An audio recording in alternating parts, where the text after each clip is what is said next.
অনেক সময় আমরা ভাবি, আমি এত অলস কেন? কাজ করতে চাই কিন্তু শুরু করতে পারি না। পড়তে চাই, পড়া হয় না। ব্যায়াম করতে চাই, করা হয় না। নতুন স্কিল শিখতে চাই, শেখা হয় না। তারপর নিজের ওপর নিজের রাগ হয়। কিন্তু অনেক সময় দেখো, সমস্যাটা কিন্তু অলসতা না। সমস্যাটা হলো তুমি একসাথে অনেক কিছু পরিবর্তন করার চেষ্টা করো। তুমি এরকম করতেছো যে আজকেই ব্যায়াম শুরু করলে, আজকেই তোমার ইংলিশ স্পোকেন নিয়ে কন্টেন্ট দেখা শুরু করলে, তারপর তুমি তোমার ক্যারিয়ারে ফোকাস দিলে, তোমার স্টাডিতে ফোকাস দিলে।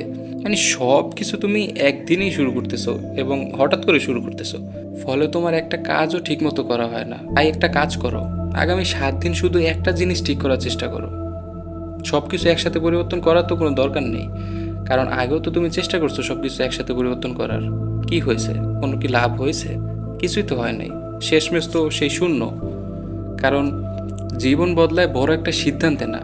সিদ্ধান্ত তুমি অনেক নিতে পারো, প্ল্যান করতে পারো, অনেক কিছু করতে পারো। কিন্তু প্রতিদিন তুমি যদি ছোট ছোট করে শুরু করো, একটা ছোট অভ্যাস ধারাবাহিকভাবে প্রতিনিয়ত করতেছো, তাইলেই কিন্তু পরিবর্তনটা সম্ভব। কনসিস্টেন্সি থাকলে। তুমি যদি এখন এমন একটা ফেজের মধ্যে থাকো যেখানে অনেক কিছু করতে চাও কিন্তু কিছুই শুরু করতে পারছো না, তাহলে মনে রেখো তোমার আর মোটিভেশনের দরকার নেই। তোমার মধ্যে মোটিভেশন আছে, তোমার ইচ্ছা আছে, কিন্তু তোমার দরকার কাজ করা। তোমার লক্ষ্যটা পরিষ্কার রেখে ধারাবাহিকভাবে সেই লক্ষ্যের দিকে এগিয়ে যাওয়া, কাজ করা। এভাবে করতে থাকলে ইনশাল্লাহ তুমি তোমার লক্ষ্যে একদিন পৌঁছে যাবে।